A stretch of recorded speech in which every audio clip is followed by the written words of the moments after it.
Hi everyone, I'm Jasmine and today I'm going to give my review on Half Sick of Shadows by Laura Sebastian. Half Sick of Shadows follows Arthur's crew, Lancelot, Guinevere, Morgana, and himself. But in this story there is another character at the center, Elaine of Shalott. Now if you don't know who Elaine is, neither did I. Elaine is from a tragic poem. In that poem she is a woman who had an unrequited love for Lancelot. Heartbroken when he rejected her, she dies in her grief and is found drifting down the river. What this story does is bring her to the center of the story, no longer the tragic tale of heartbreak, but as someone who possibly holds the fate of her friends in her own hands. Now in this story, Elaine has the ability to see the future. Through her first-person retelling, Elaine shares their story as she struggles to guide the crew to their desired outcome. Without revealing too much from her visions, the story jumps between past, present, and future.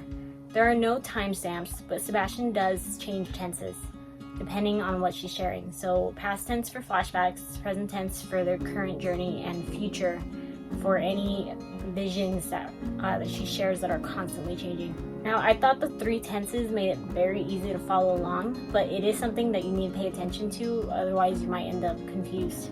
Now a little bit about the characters. Our main characters are of course Elaine, Arthur, Guinevere, Morgana, and Lancelot.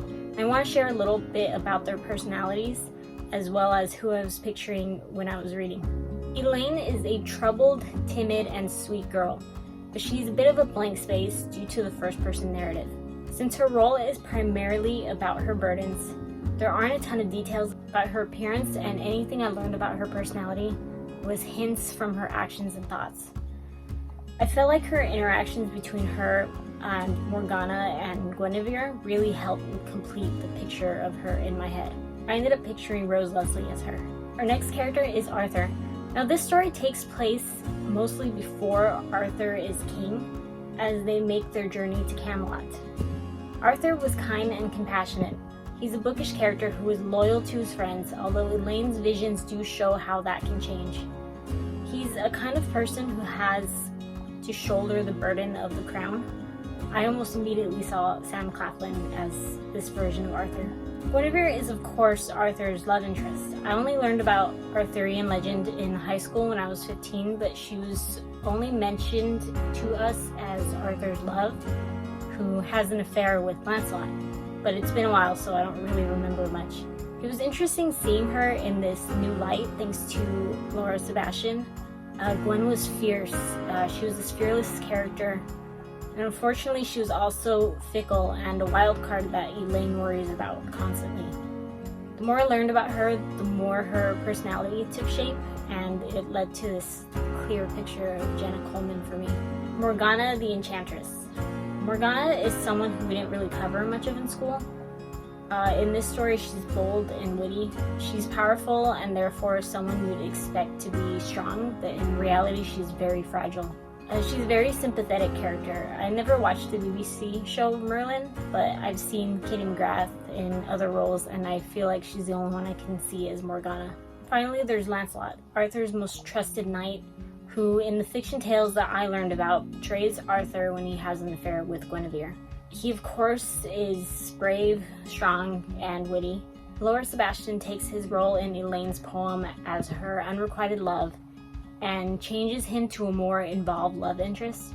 When I read this book, I just watched the movie Rosalind on Hulu, so I pictured Chantil before he can even say his first line, but he felt right. The story itself is an Arthurian romance, and the tone presents those feelings of love and loss really well. If you're expecting a grand adventure, this isn't for you because the story is about the characters. This is about Elaine trying to make sense of her visions and use them to make her friends happy. Arthur's quest to become king is more of a setting rather than the focus. The story really fleshes out the characters and relationships in a natural way that by the end I was attached and disappointed it was over. Now about the Arthurian history.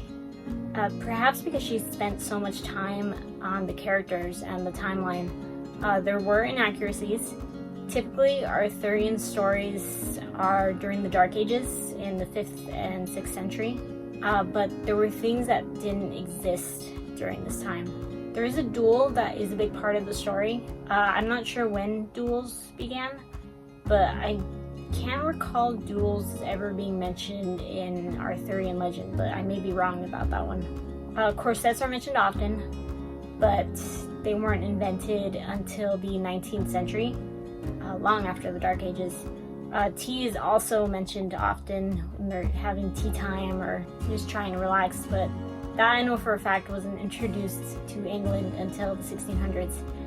Those are the only inaccuracies I was aware of, but I'm not a historian, so there might be a lot more.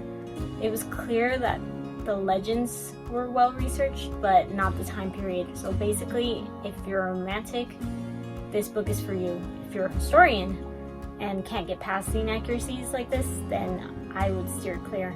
Overall, I love this book. My favorite part of any story is the characters. So this was exactly my kind of book. I'm giving it 4 stars.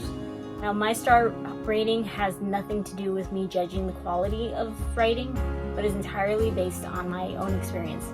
I'm giving it 4 stars because I really enjoyed it and can see myself reading it again someday, but it's not something I think I'll reread frequently. The book I'm currently reading is The Invisible Life of Addie LaRue, so stay tuned for that review, most likely in a month or 2. I do post these reviews on my blog along with the tutorials I film, so check that out if you're interested. I also have a Goodreads page where I have all the books on my TBR list. The links are in the description. Thank you for watching, and if you like my channel, please subscribe and hit that notification bell to see when I post another video.